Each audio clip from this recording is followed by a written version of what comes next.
Good morning friends. मैं doctor VK Mishra from gastro liver hospital Swaroopnagar Kanpur. कभी आपने सोचा कि रोजमर्रे में आपकी बॉडी को इनफ मात्रा में आयरन मिलता है या नहीं? जो आयरन है आपकी बॉडी के लिए बहुत ही इंपॉर्टेंट है। इन उसके इंपॉर्टेंस को आज हम समझने की कोशिश करेंगे। बट खुली आंख से देखिए कि आपको रोजमर्रे का जो लाइफ है, रोज के खाने में आपको पर्याप्त मात्रा में आयरन मिलता है या पर्याप्त मात्रा में आयरन नहीं मिलता है। नो, आयरन का जहां तक सवाल है, ये बहुत इंपॉर्टेंट मिनरल है हमारी बॉडी के लिए। ये हमारी बॉडी में हीमोग्लोबिन को बनाता है, ये हमारी बॉडी में मायोग्लोबिन को बनाता है। जो हीमोग्लोबिन है ये हमारी बॉडी में रेड ब्लड सेल्स में इंपॉर्टेंट है और हमारी बॉडी में ऑक्सीजन की सप्लाई करता है। जो मायोग्लोबिन है ये ऑक्सीजन हमारी मांसपेशियां मसल्स को लेकर जाता है। अगर आयरन आपकी बॉडी में इंपॉर्टेंट नहीं है तो प्रॉब्लम होगी, क्योंकि आयरन आपकी बॉडी में हार्मोन्स, आपके टेंडन्स, आपके लिगामेंट्स, इन सब को बनाने में अपना रोल प्ले करता है एंड बहुत इंपॉर्टेंट है। नो, अगर आपकी बॉडी में इनफ आयरन नहीं है तो क्या होगा?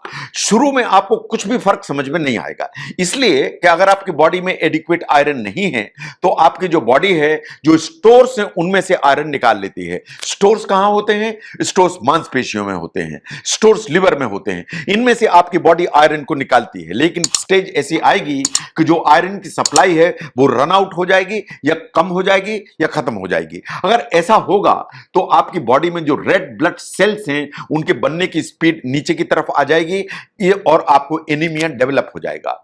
अगर एनीमिया डेवलप होगा तो आपका जो ब्लड है उसकी ऑक्सीजन कैरिंग की जो कैपेसिटी है वो नीचे की तरफ आ जाएगी। अगर आपकी बॉडी को एडिक्वेट ऑक्सीजन नहीं मिल रही है तो प्रॉब्लम्स होंगी, सिम्टम्स आएंगे। इन द सेंस कि आपको लगातार दिन भर ऐसा लगेगा थके हुए हैं या आपको थकान लगेगी, आपको बीच बीच में ऐसे ऐसे चक्कर आएंगे, आपको बहुत कमजोरी महसूस होगी।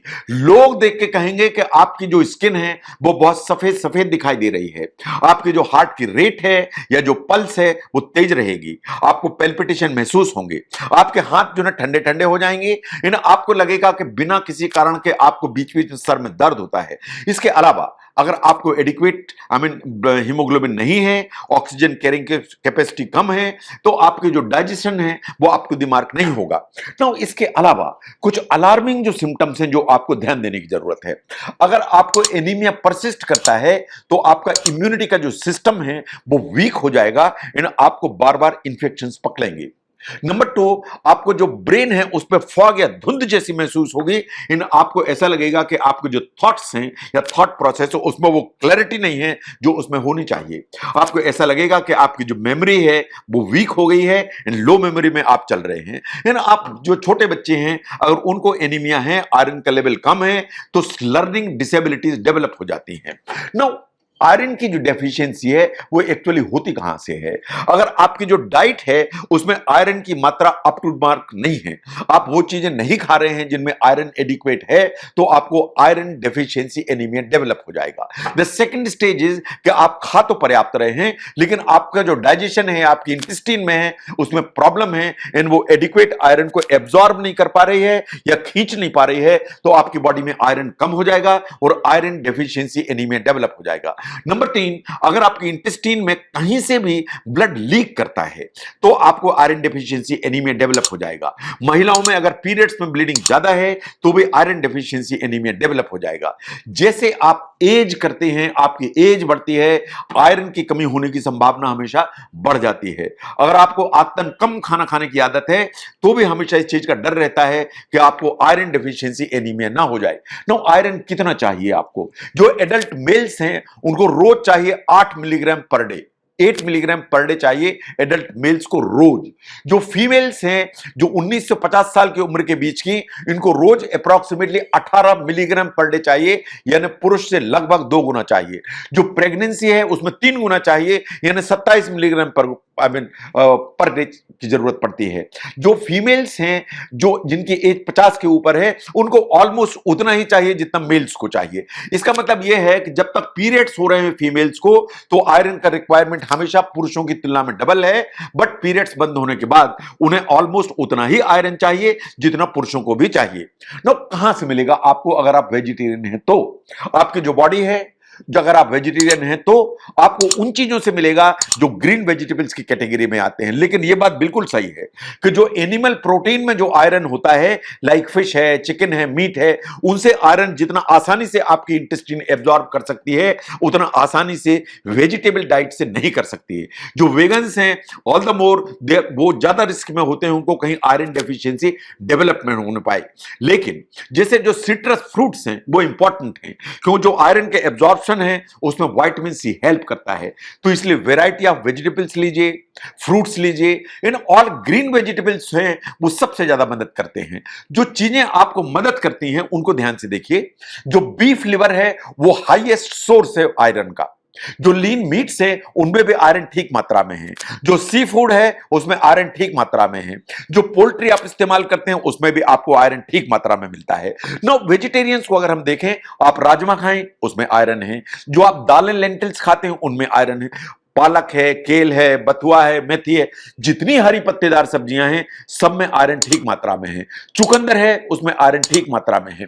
नो जितनी आप नट्स खाते हैं, सीड्स खाते हैं, ड्राइड फ्रूट्स लेते हैं, उनमें ठीक मात्रा में आपको आयरन की अमाउंट मिलती है।